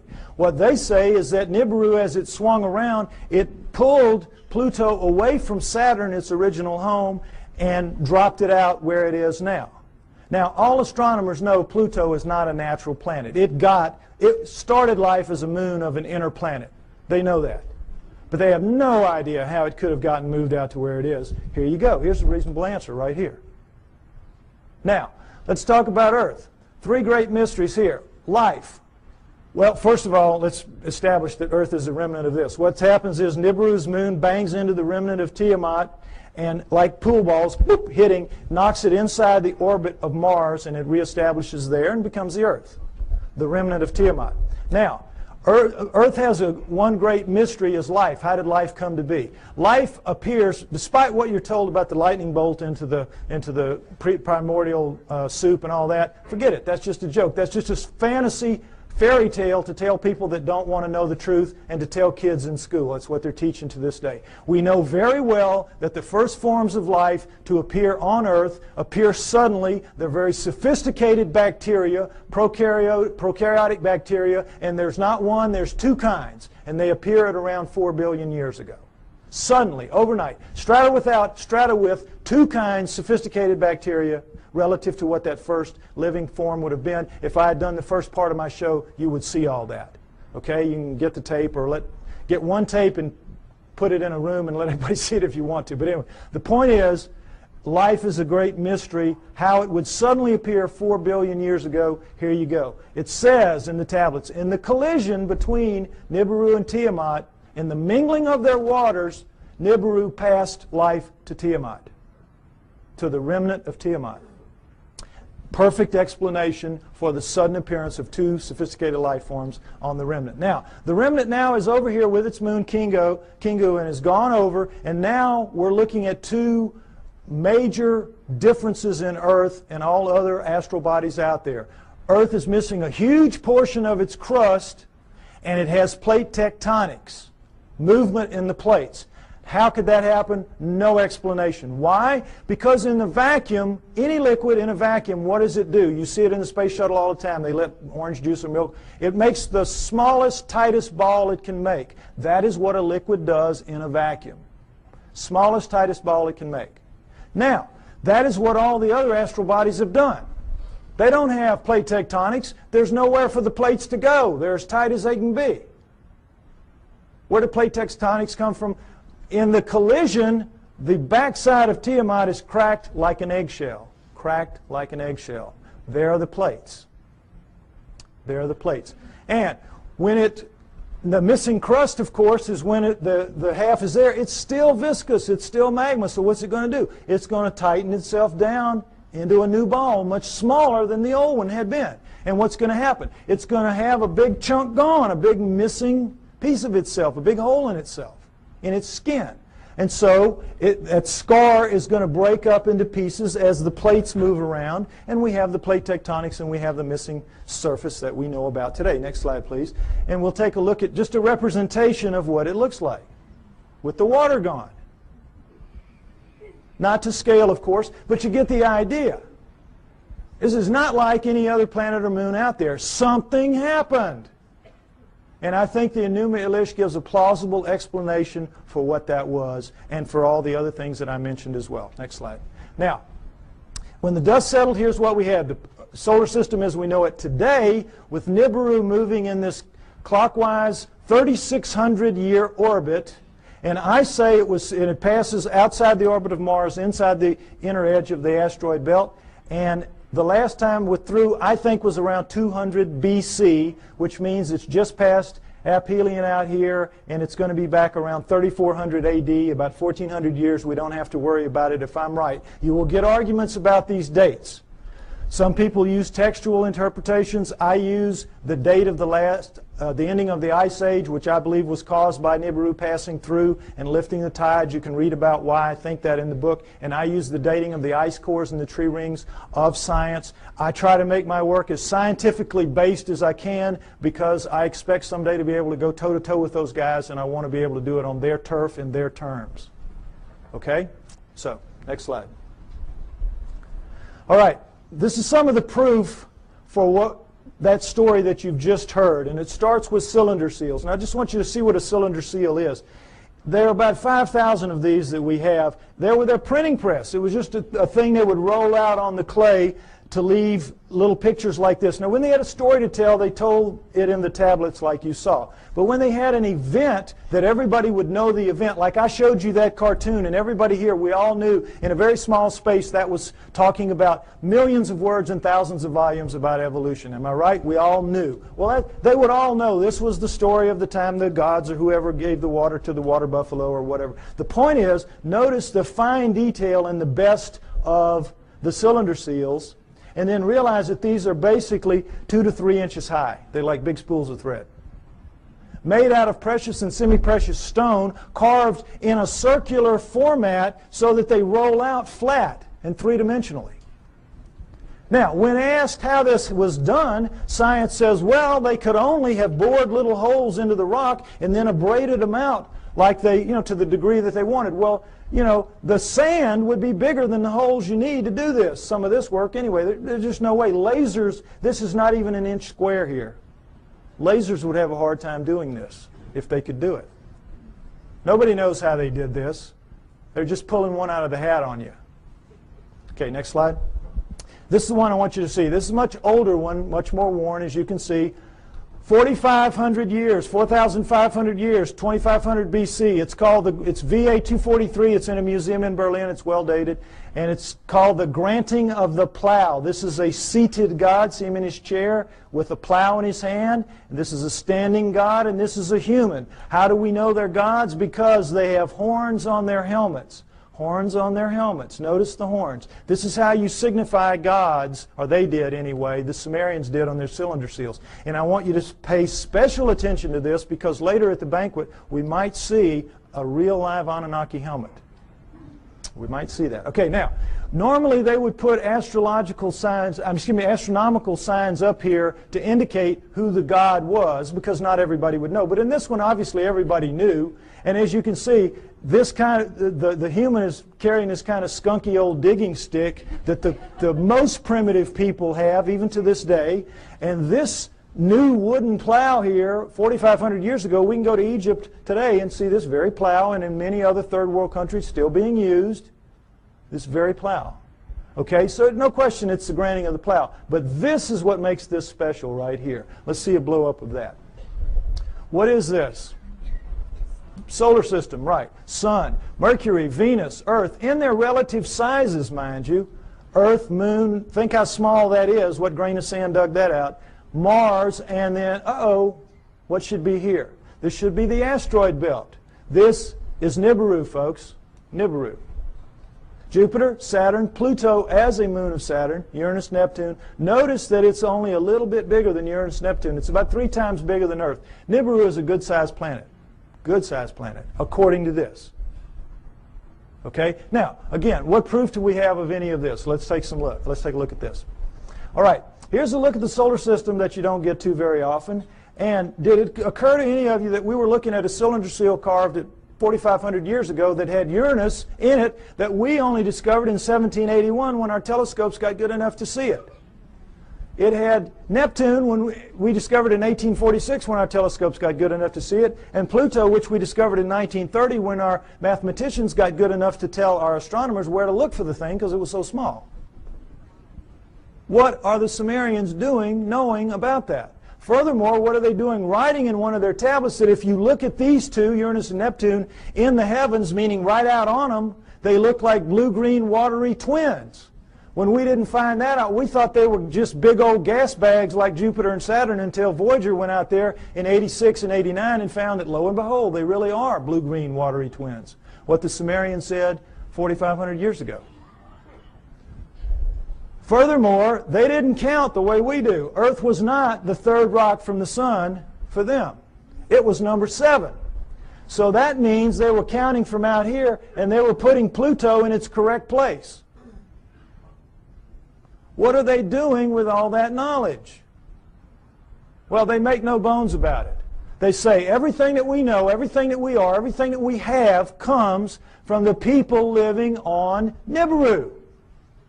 The people living on Nibiru came to Earth and gave us everything that we have, everything that we know, our great culture.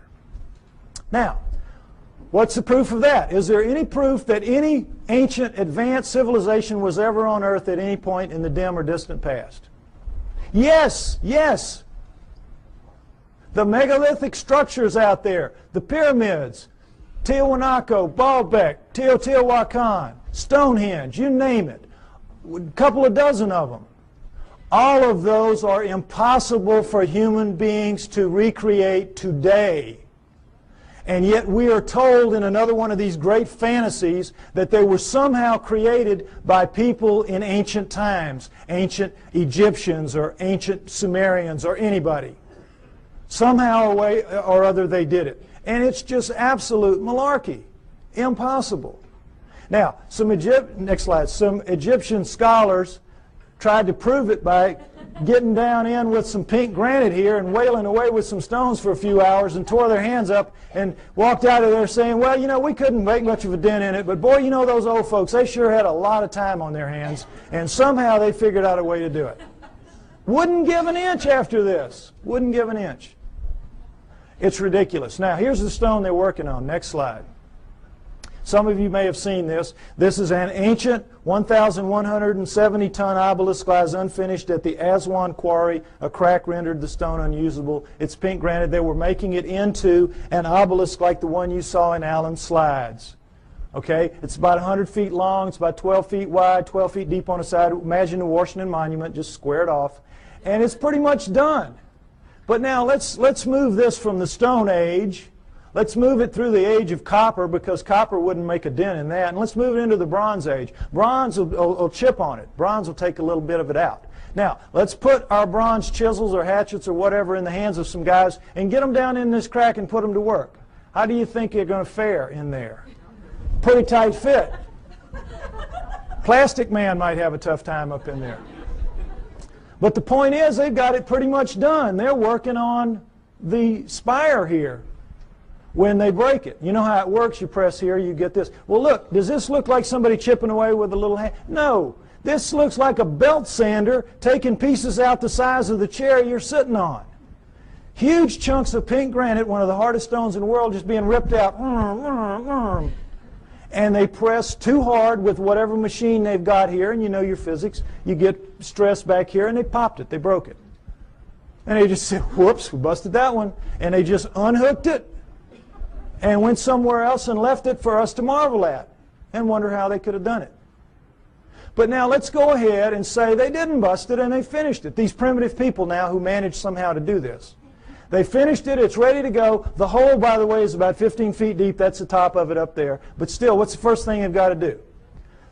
Somebody's got to draw straws to get down there with his hatchet and cut it loose from the bottom. Now who's going to do that with 1,100 tons sitting on top of him? We could not get our best diamond-tipped blades to cut through underneath this thing. The weight would stop the blade. We could not, the operative word here is impossible. We could not get this out of here. And yet they did it time and time and time again. To lift it out, just if we could somehow cut it loose, we would have to take a dozen of our largest movable cranes to wring that hole just to get it up.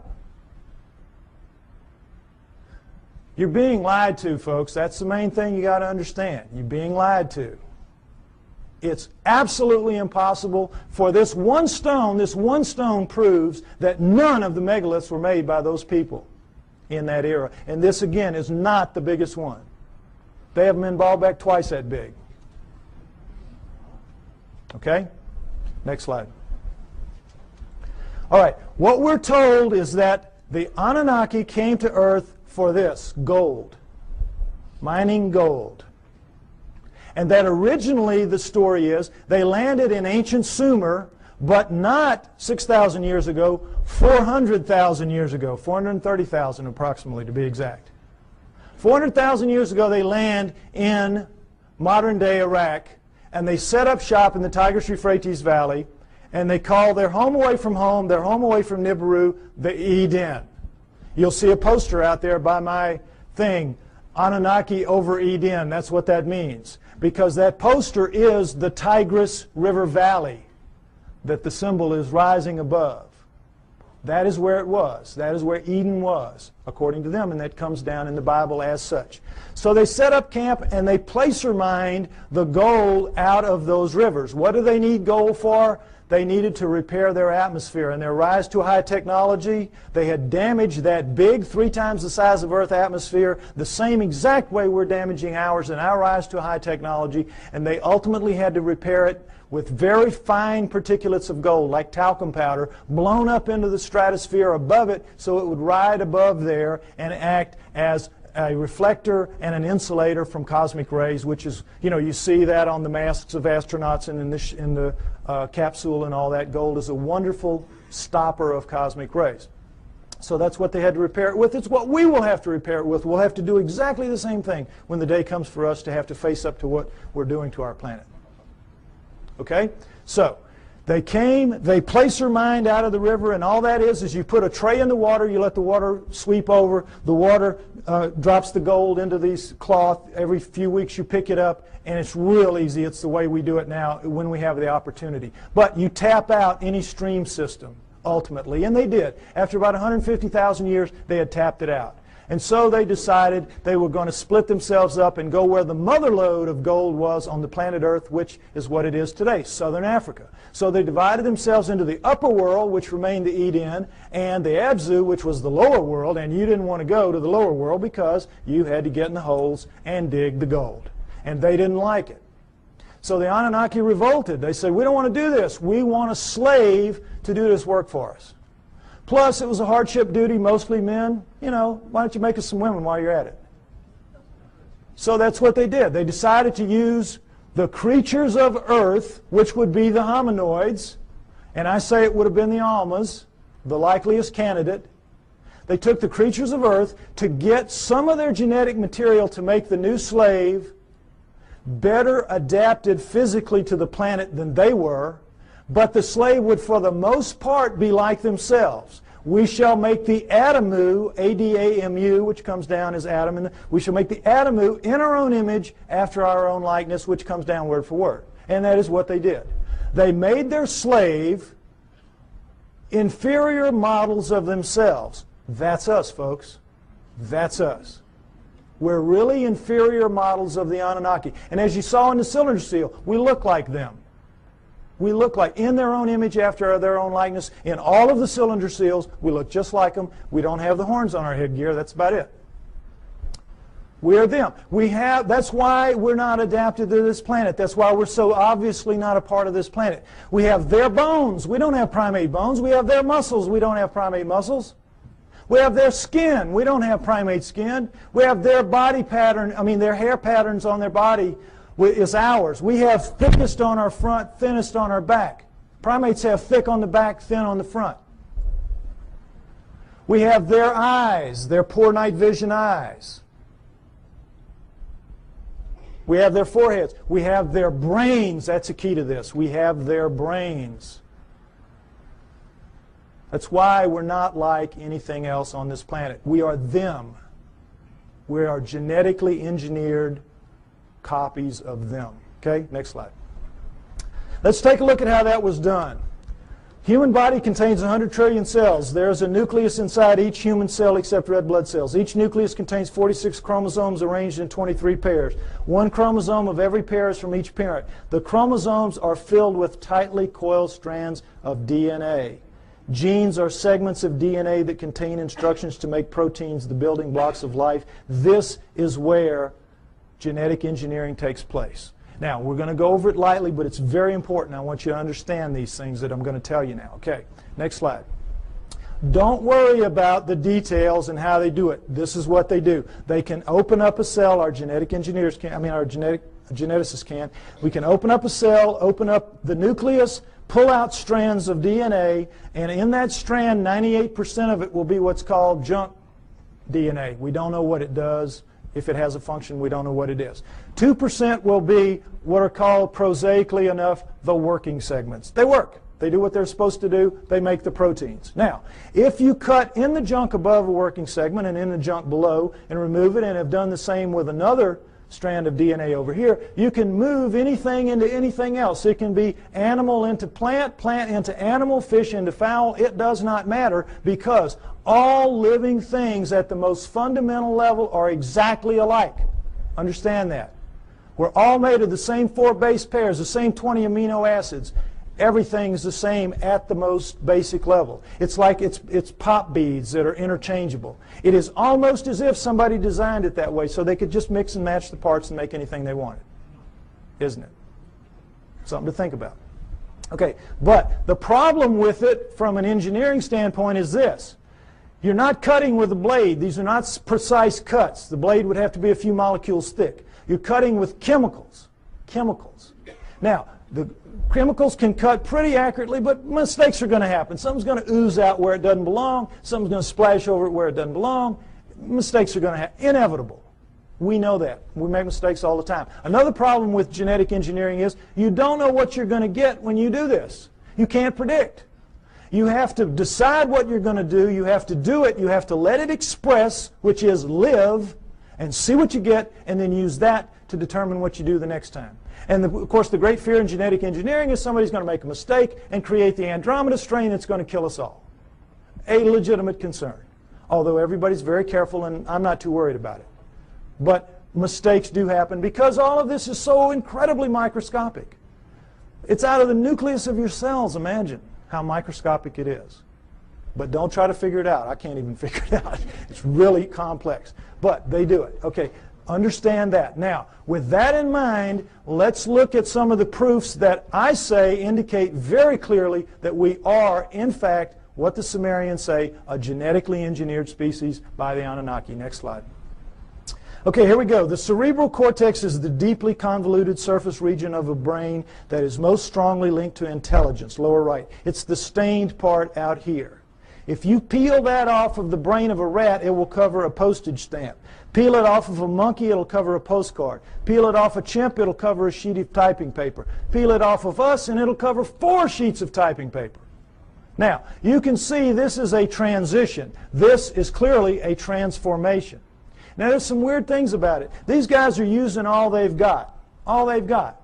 We're using 1/2 of one page in a very different way than they are using what they have.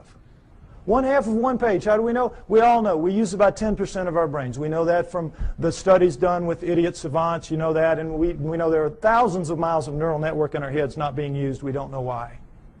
We don't know why. I'll tell you why. We shall make the atom who's strong but not too strong, smart but not too smart. They sealed it off genetically at the 10% mark, or wherever it is. We don't know exactly where it is. But wherever it is, they sealed us off. You don't want your slave to be anywhere near as smart as you. You, in fact, want your slave to be so decidedly inferior to you that you never have to worry about treating it like a slave. So they engineered us to be really clever to ourselves, but for them, we were smart enough to talk, take instructions, act with a little bit of ingenuity and self-reliance. They could turn things over to us and kind of let us take over and do it. They gave us just enough to be wonderful in our own eyes, but be pond scum relative to them. It's what they did.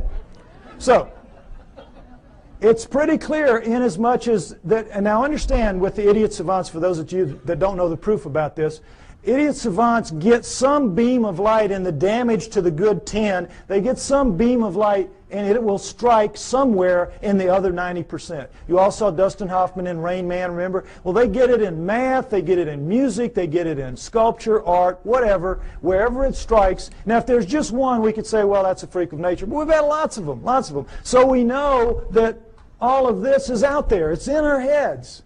We just can't access it. We just can't use it. But if it wasn't in our heads, it wouldn't be in their heads. So we know that it happened. They have no idea how. Well, I say that the Anunnaki did it deliberately, and that makes sense to me. Next slide. Okay, mitochondrial DNA, late 1980s, you might remember this. In humans, over 99.99% of a cell's DNA is packed into the cell nucleus, with a small amount occurring outside the nucleus in small structures called mitochondria. That's these babies right here. They're about 16,000 base pairs long. Now, when you have a mixing and a mating, the DNA in the nucleus mixes.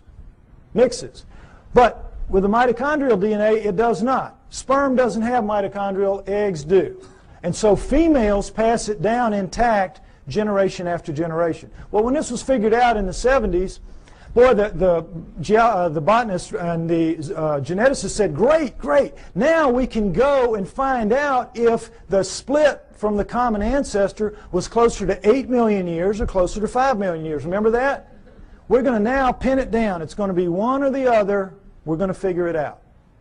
So they went out and they took the mitochondrial DNA of women all around the world, every race, every creed, every culture, every country, and they brought them back to the lab and they started working on them. And when the answers came in the late 1980s, it was not 8 million years ago.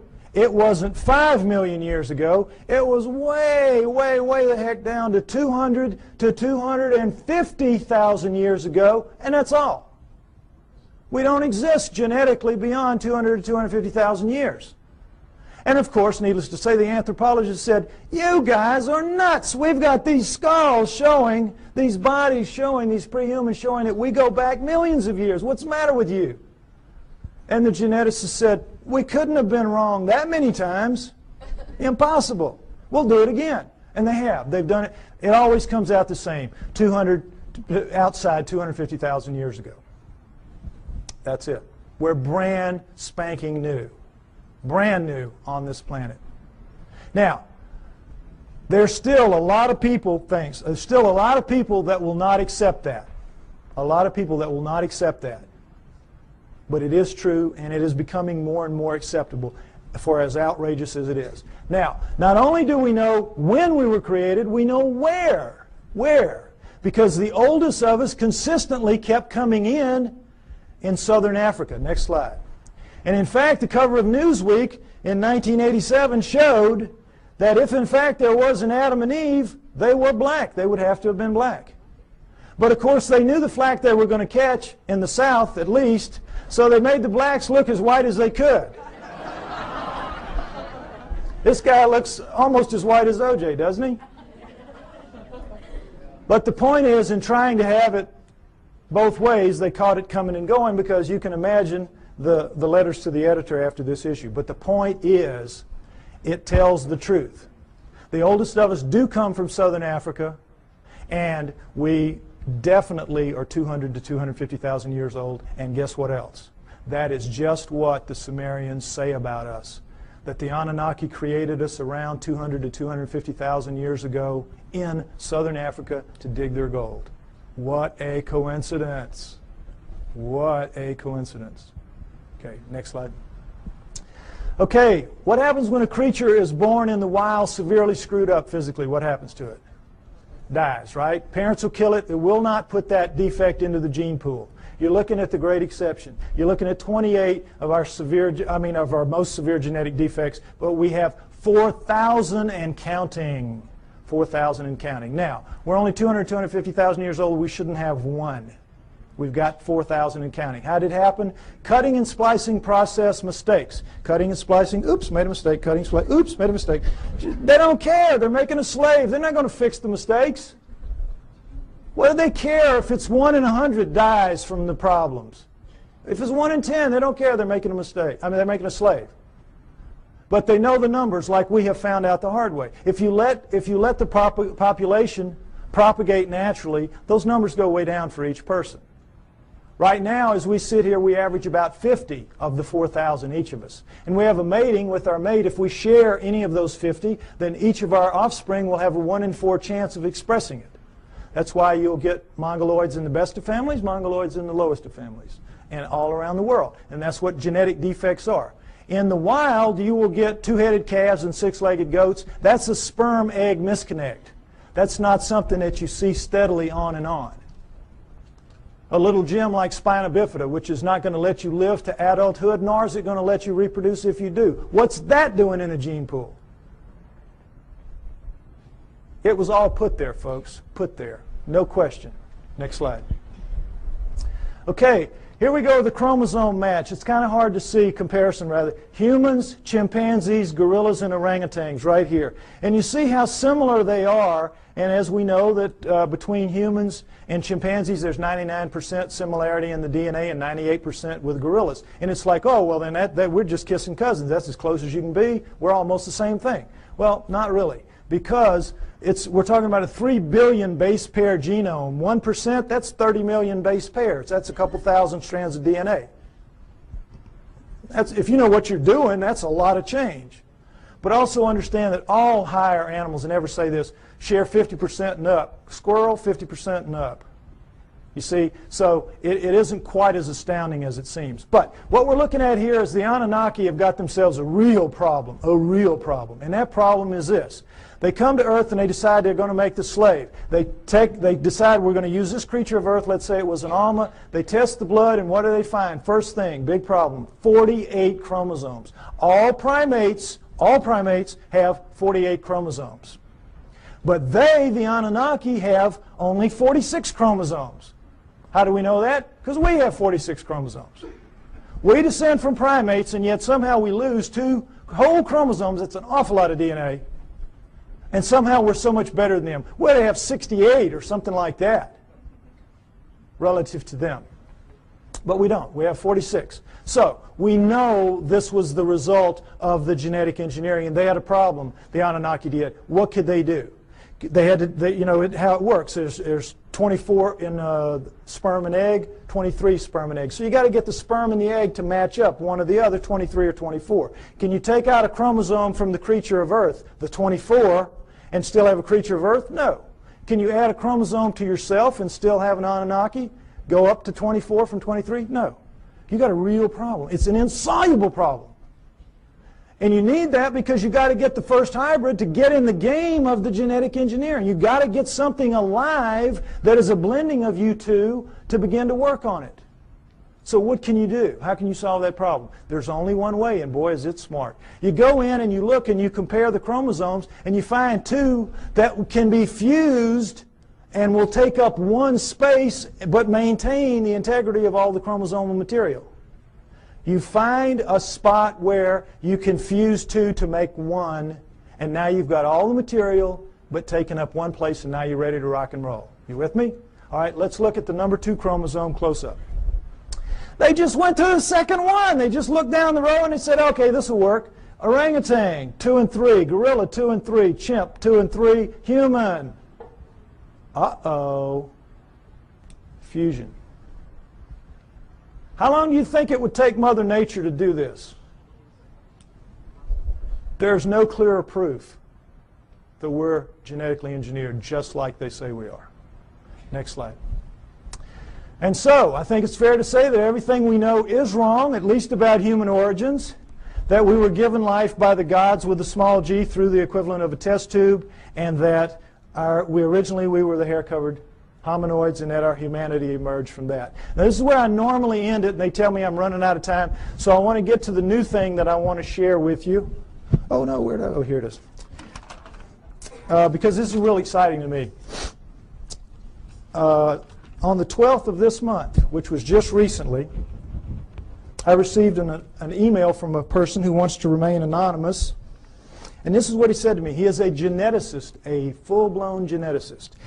And he says, "Dear Mr. Pi, I agree with your conclusions and will give you a few hints, if you wish, as a DNA deep throat. First, look up the huge discontinuities between man and the various apes for whole mitochondrial DNA, genes for the Rh factor, and human Y chromosomes, among others. Regarding number 3, the chromosomes, I refer you to K.D. Smith's 1987 study titled Repeated DNA Sequences of the Human Y Chromosome. It says most human Y chromosome sequences so far examined do not have homologs, which are similar sequences, on the Y chromosomes of other primates. Human female DNA does look somewhat ape-like, but not the male Y. This means that if we are a crossbred hybrid species, as you contend, meaning me, the cross had to be between a female ape-like creature, a creature of the earth, as the Sumerians said, and a male person from elsewhere, as I also contend. He goes on to say, what the evolutionists do is find certain genes which look very similar between man and ape, then they make a tree of descent while ignoring those huge impassable abysses of difference elsewhere.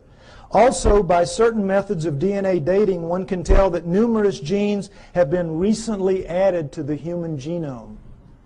If workers in my field were to say such things openly, we would be ostracized, as I also contend, and forced to live in a tent. Any work along these lines would be rejected without any form of appeal. So what can we do? Sincerely, DNA Deep Throat. Now,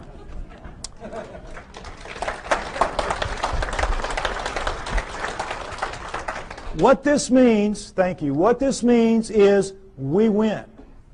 We win. Because where one of these came from, more of these are going to come. As my profile rises higher, and I think, frankly, that I'm the only person out here pushing this genetic stuff that you're seeing like this, more of these are going to come my way. We're going to win. You've seen the evidence.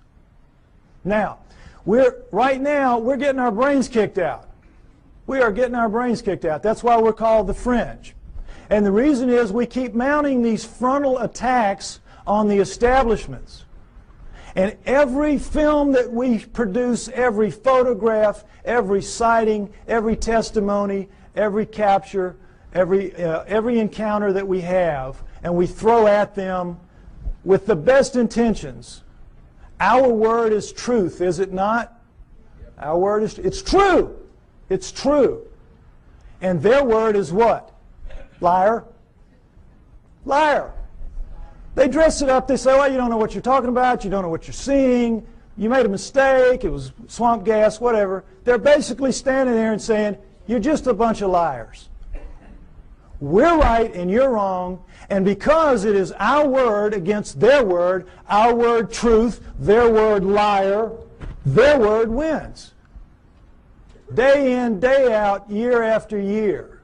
It's very frustrating, is it not? Boy, it just annoys the heck out of me. But what this means is we're going to win in the end. Why? Because the genes say so. The genes back us up. And right now, this is not a field that you're very familiar with. And I've worked very hard to make this very simplistic so you could understand at least the fundamentals, and it's the same in my book. You need to be aware of this is because this is the back door, kids. This is the back. We're not going to storm them from the front. We've been doing it for years. They know how to deal with us. Our word against them, we're going to lose.